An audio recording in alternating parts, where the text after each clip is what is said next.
welcome to the Fireside Founders Chat. My name is Nathan Gustafson, and I am here with Max Chung, founder of LightShield. Max, go ahead and tell us about LightShield. Yeah, so LightShield is a product company making esports travel gear and accessories. So this is specifically for a game called Super Smash Bros. You've heard of that? They came out with a new game in December, and that's pretty hot right now. So basically, there are professionals playing this game, and I wanted to help them protect their controllers, the things that they play with, because that's ultimately what they use to play their game and compete. Yeah, so instead of wrapping the cord up and chucking their controller in their bag, you give them a protective casing.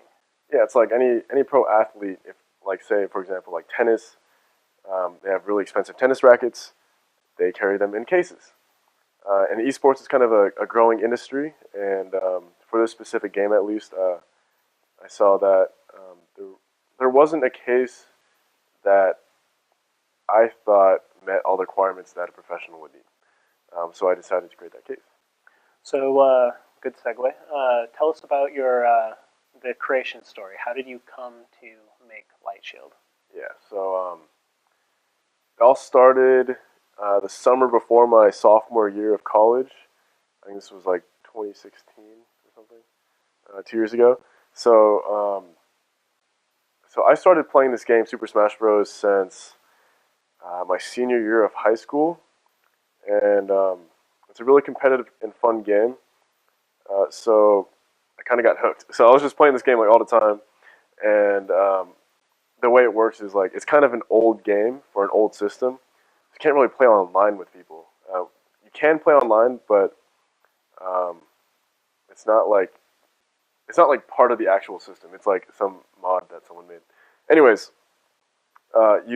we had to like travel to each other's houses to play with no lag, because if you play online, there's lag.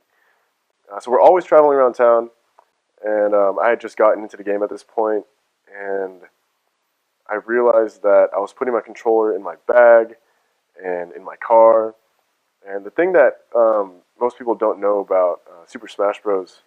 or more, I don't know if people know this actually. They might. But controllers, everyone has like their own special controller that they carry around. Like for example, like for Smash Bros, they use Gamecube controllers for Nintendo, and these controllers can be sometimes as old as like 20 years, because that's when it came out. So, like people have these old, antiquated controllers that they've practiced on for a long time, and sometimes people customize them and like mod them with expensive add-ons. So here I was, just a regular new gamer, traveling around town, and even I felt like I had to protect this controller because it was like the best one I had, and it's hard to replace. So I think I said this like 3 times, but I was traveling around town and wanted to protect this controller, so I looked online for a case, and the ones I found didn't really meet my personal needs. Like some were too big, some didn't protect the controller as well as I would have liked it to. So I decided to create my own, and I didn't know how to do that at the time, and I forget how I like stumbled upon this on the internet. But there's this 3D CAD software called Autodesk Inventor. It's the precursor to Fusion 360. And I just started learning how to do that with YouTube tutorials. Ended up making my first, I started working on my first prototype. So this was towards the end of the summer before my sophomore year. And you were completely self-taught on that? Online tutorials, that sort of thing? Yeah. So how long did that take you? So when I first started, it was, I've never taken any like design classes for products. I was never really an artist, so I kind of just like I used a ruler, and I just like kind of looked at how big the surface was and drew it out on a piece of paper. It was like very, I don't know how to put it. I just kind of put it together. So I figured out how to make the first prototype, kind of. And I was just working on that over time. And by this point, I had gone back to school in the fall, and I was trying to create an LLC for my business, even though there was nothing there. I just felt like I had to start a company. I just really wanted to start a company. So I ended up meeting Kate Harmon, who is the head of the undergraduate entrepreneurship department, I think. Sorry if I messed that up, Kate. But I ended up talking to her, and she was like the first person I met in this Eugene community, and she really helped me out. She started out by giving me tips, and it's like how to get this LLC created. And she kind of joked because, like, I wanted to get everything set up right, but it was like the project was so far away from like making sales. She was like come back to me when you've made like $4,000 or like have consistent revenue or something. And I was like, whatever, I'll do it anyways. I ended up not getting an LLC made till like the next March.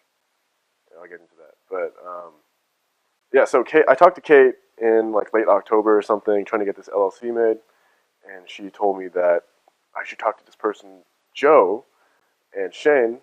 I had no idea who these people were, but they said I should talk to them because Joe knows about gaming.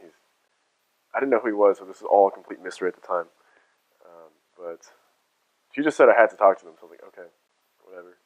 And by that time, it was like winter break. I went home for a little bit, and keep in mind, this whole time I was working on my first prototype. So that was like 5 months of just working on one crappy model.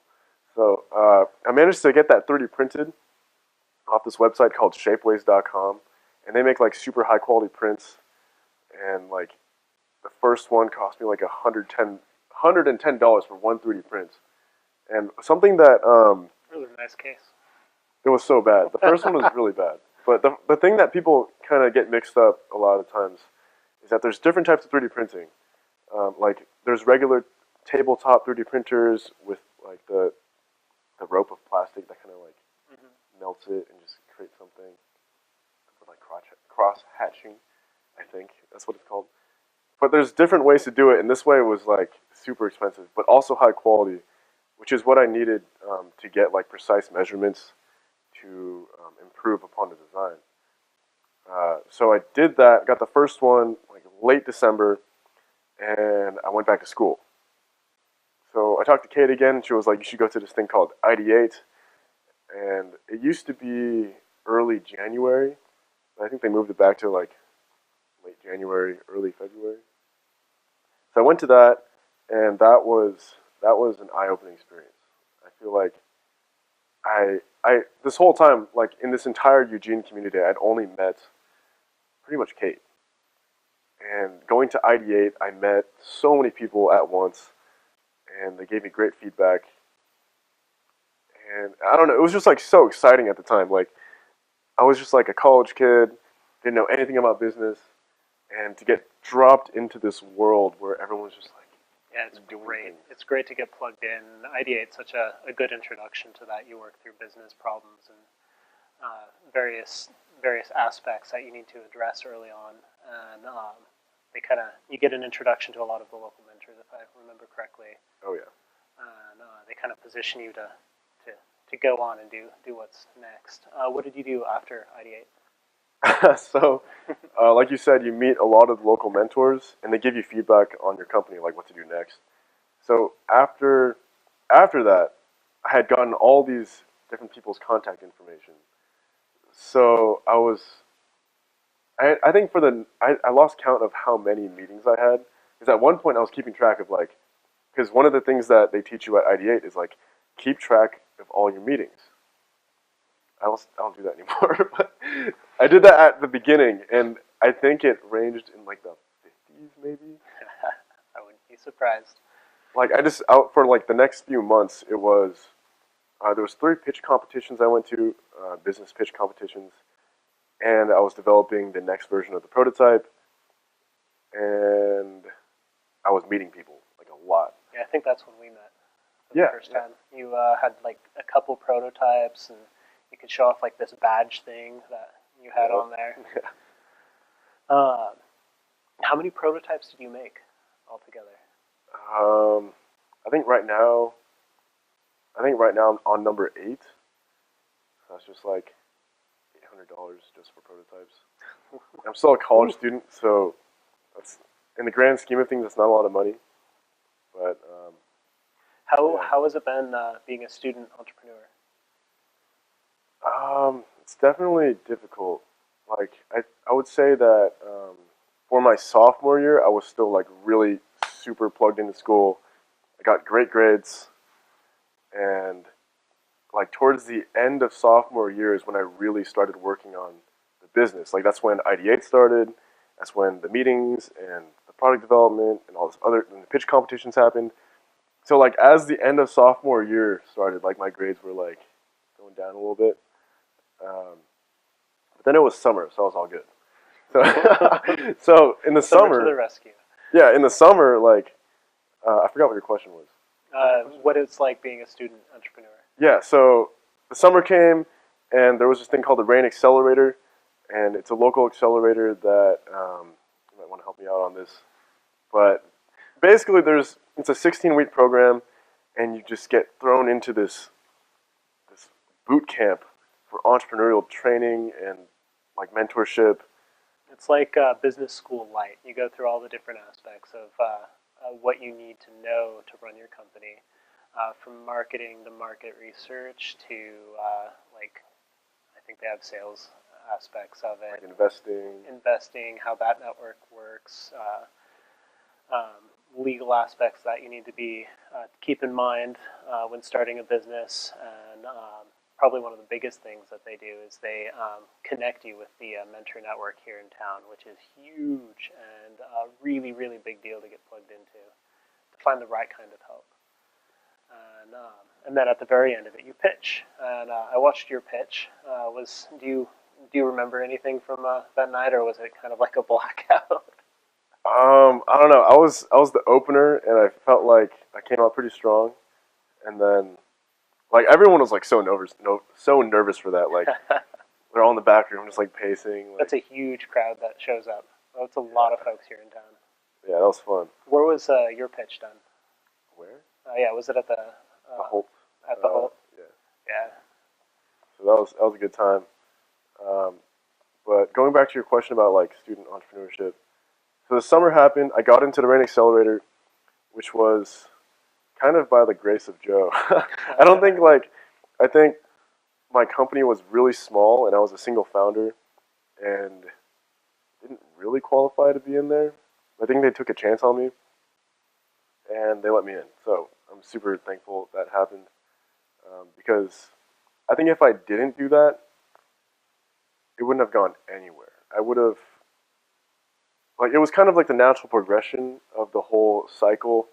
Like, ID8 happens at the beginning of the year, then like pitch competitions happen, and then in the summer it's the accelerator. So that really kept the momentum going for me. And it was also, I had not entered the business school yet. Usually, people enter the official like Upper core. upper division courses in their junior year. So I had not even done that yet, and I just got to go through this super intense but fun boot camp right before that. So I went back to school in the fall, and at this point, I was planning for a Kickstarter campaign to get these manufactured in bulk in China. Just to remind you, I was making plastic cases for video game controllers that you just put right over the case and put in your backpack. So I was trying to make these in China, get them really cheap and in bulk. So I was preparing for a Kickstarter, like all the way leading up to, I think October 10 was when I launched, and it ended 2 days before Thanksgiving. So during this time, like, I don't know how I got to this point, but I was taking one class. Apologies to the professor. Everything was graded on like 4 exams. I went to class like the first 2 times, and I only showed up for the exams. And I got C's on. I got C's on all the tests. And the last one I got an F, and then I got a D in the class. So I didn't pass that. That was the only one I was taking. So that was interesting. But yeah, so then my Kickstarter launched October 10, and that was even like more focused on the business. And as a single founder and as like a 20-year-old kid that doesn't really know too much about the business world, it didn't fund. I got like 10% of the way there, and that was a big lesson on what I could have done differently, which was, I don't know, just prepare like marketing better. I think I was like a little bit too focused on product, which is a problem that I know a lot of people have. Yeah, marketing is often an overlooked piece for product companies, and like once you start getting into it, there's a whole new world of business opens up. Where are you headed now? Yes. You did the Kickstarter. What happened after the Kickstarter? Yeah, that was last November. It's been a little bit over a year now. So I went back to school, and that was really hard because I felt like I had done so much, and I had worked with like such great people, and then like all that went away, and I just like was dropped into literally the entry level class that you're supposed to take in upper division business. So that was a sharp contrast for me, and I think I didn't take it too well at first. Like I was a little bitter. Not gonna lie, I was a little bitter, and I don't know. I just didn't want to be there, and it was really hard. But I think I learned to enjoy it a little bit more for what it is. So I went through classes winter term, which is January through March, and then I took more. What did I even do last year? I think I just finished out the year, and it was really fun. I met a bunch of new people. Just was hanging out, doing stuff, and then in June, right before summer happened, I remember I saw this tweet from Naval Ravikant, who is the founder of AngelList, and he's kind of Twitter famous. He's like really smart. I don't know. Do you know him? Of him. AngelList. Mm-hmm. So, anyways, I follow him on Twitter, and he posted this thread. You can go look it up. It's super interesting, called "How to Get Rich Without Getting Lucky." And it's just like, I don't know. You just have to read the thread. Naval, Naval, on Twitter. Go follow him. He's really smart. And you have to share that with me later. Okay, I will. So I found that thread, and I was like super inspired. Like I was like, I have to get back into business. Like it's so fun, and I can make a lot of money. So I was like looking into like all these different online business models for a bunch of random stuff, and I was like, this kind of seems like a lot of work. And then I realized that I could still produce the light shields. So someone hit me up out of the blue and was like, "Can I just buy one real quick?" And I was like, "Yeah, you can actually." That 3D printing company actually has a storefront. So any product you design, you can open your own storefront on their website, and people can just buy it off that website. They'll produce it and ship it to that person, and then they'll give you a markup. So I remembered I could do that, so I did that. And throughout the year, I got a couple sales, and I was like, this is okay, but it's so expensive that like almost no one will buy it. So it was like super random out of the blue that someone would buy it, and I was like, okay. The premium case. Yeah, it was like really controller. premium. And so I started doing that in like June, I would say. And then I dropped it again because like there's nothing's happening. Like no one's buying this because it's so expensive. But I knew people still wanted it because I had a good amount of demand, and people told me that like, yes, I would use the case, but it's like so expensive, you know. So I was like, this is still a thing, and eventually, I brought that storefront onto my own website and tried again, like rebranding the website because before, if you use the other company's website, it doesn't really look that good. No offense to that company, but you just put your own brand on it. That happens, yeah. You just put your own brand on it, so it's like it's what you want your website to look like. And then I tried it again, and it like kind of worked again, and like spread it out. And then the company said they're raising prices next year because I don't know why they just are. So I was like, I really want to keep doing this. The new Smash game, Super Smash Bros. Ultimate, came out in December. So I was like, I have to start doing this again because, like personally, I feel like if I'm not working on a project or something that's like my own, like I don't know, life is just bleak. you know. Always have a side project. Yeah, I don't know. It's just kind of interesting, and it keeps you going, and it's fun, especially like when you're still in school and working. Um, So I understand you had a breakthrough in production. I did have a breakthrough. So what does that mean? Okay, so the first time I tried this, I was trying to manufacture in bulk in China for really cheap, um, and that would have brought the cost down to like something manageable, or actually really good. So I couldn't get enough demand to buy everything in bulk because you have to buy things in bulk if you're getting things manufactured in China, or else it isn't worth the manufacturer's time to do that. So I couldn't get enough money to buy everything in bulk, so I couldn't do that. And then my only other option was to do custom. It's like high-end 3D printing, custom one-offs plus shipping.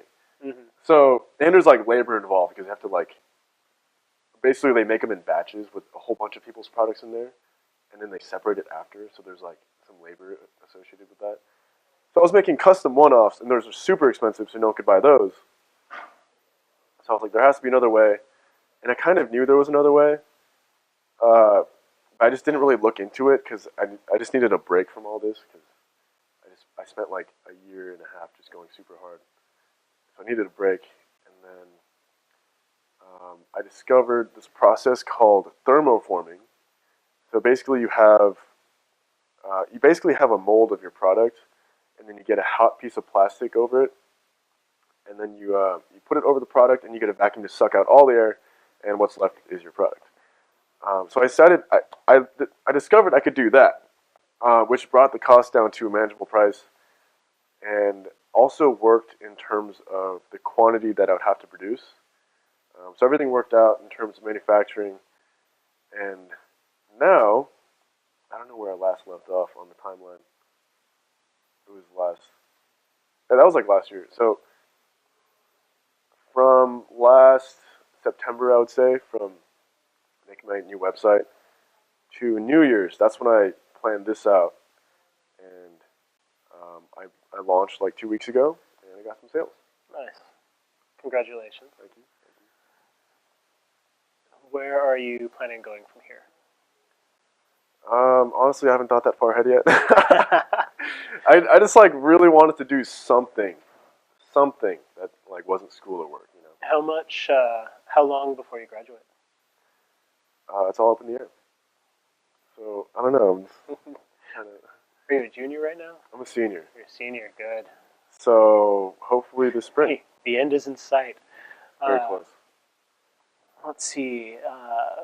With knowing what you know now, is there anything you would have done differently? So yes, I would have done this differently, but also I have the opportunity to do that like right now with this relaunch. And the thing that I think I struggled with most is I focused so much on product that I didn't give myself time to really work on marketing. So in the past, like, it was just a struggle. I just didn't have time to do marketing, which is kind of a lie, but I had time. It just like the priorities, like the hours just didn't add up. So I was just kind of struggling in terms of productivity.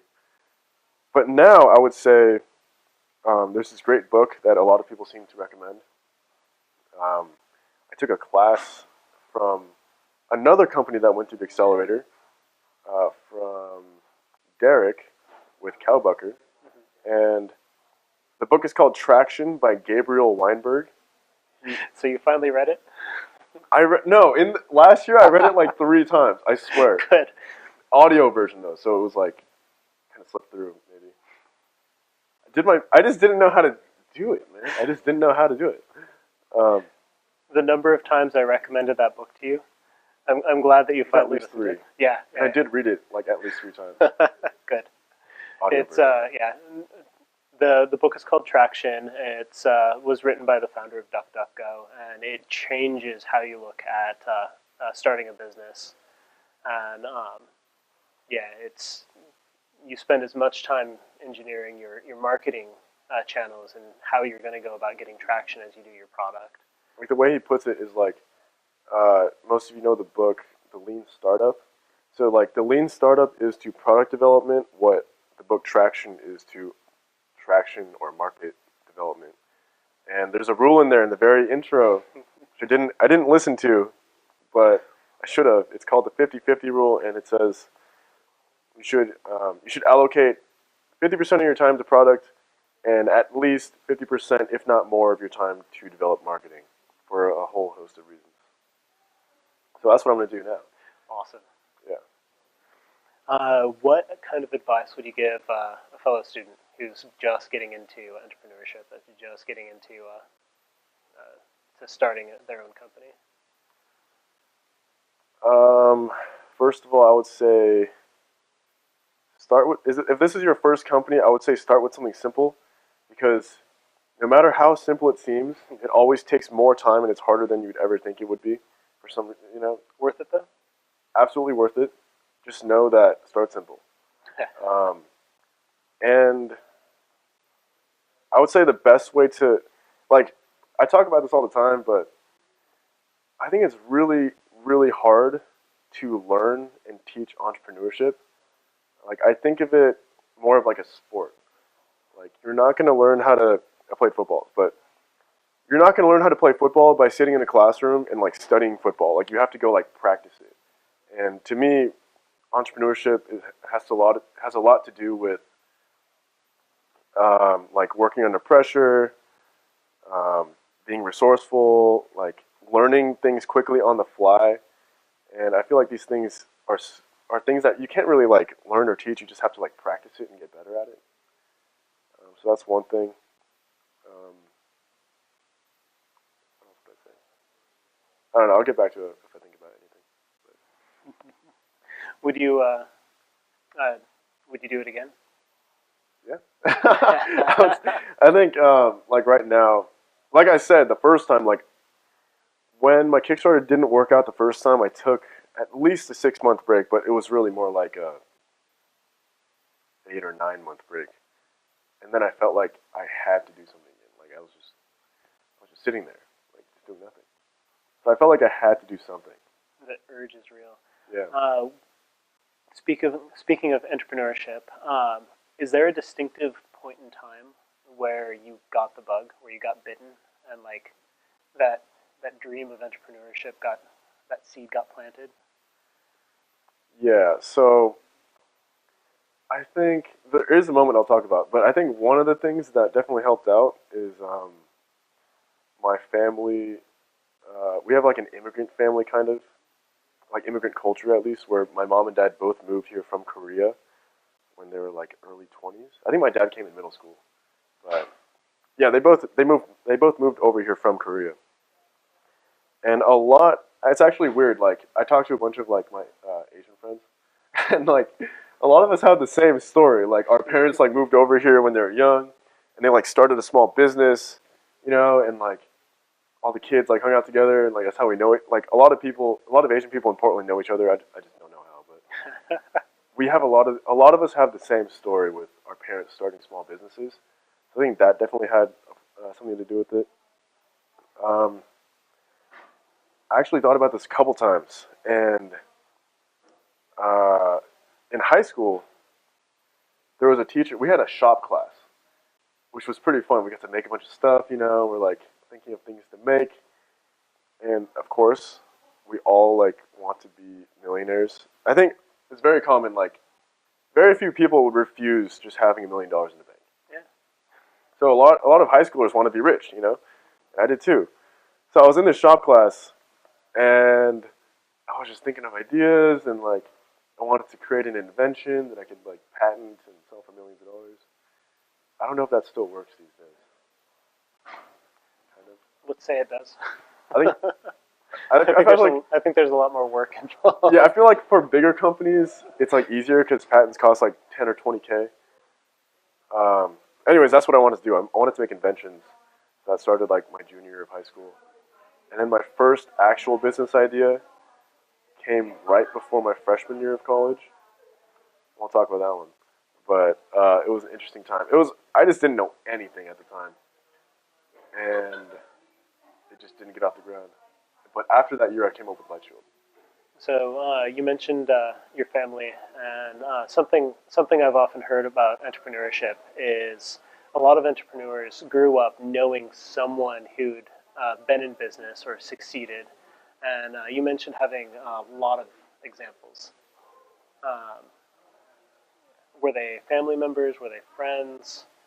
Um, you had people in your life that had businesses as a kid? I don't know about a lot of examples, but my dad, I'm just going to give him a plug right now. So, Alberta Street, downtown Portland, he has this shop called Alberta Market or Alberta Street Market. It's pretty well known in Portland. Like we're just going around town and like, hey Chris, like what's up? So that was like my biggest influence, and I don't know, just a lot of the people I knew, their parents had small businesses. Well, the hope as we move forward is that we become the example for the next generation, right? I'm going to go ahead and start to wrap up. A quick little news plug.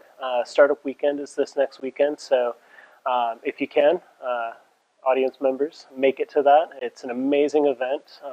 People learn so much, and you meet a ton of people, and it's a blast. I went a few years ago. I get to go this year as a mentor. I'm really looking forward to it. Are you going? I'll probably be there for Yes.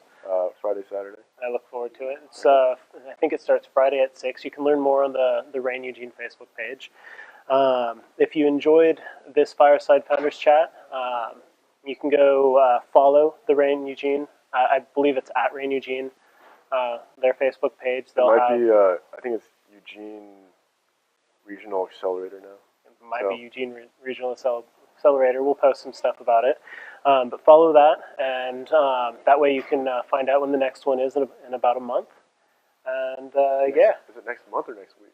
How frequently are they? Yeah, I think they're monthly. Okay. Perfect. It's also ID8 is like 2 weeks from now. That one's super cool as well. It's the one I talked about just meeting everyone in Eugene. Yeah, that one's super cool. If you have an existing business or if you have an idea for a business, it is an amazing resource to start exploring. So highly recommend that. It's been a pleasure, Max. Yeah, and yeah. See you guys this weekend.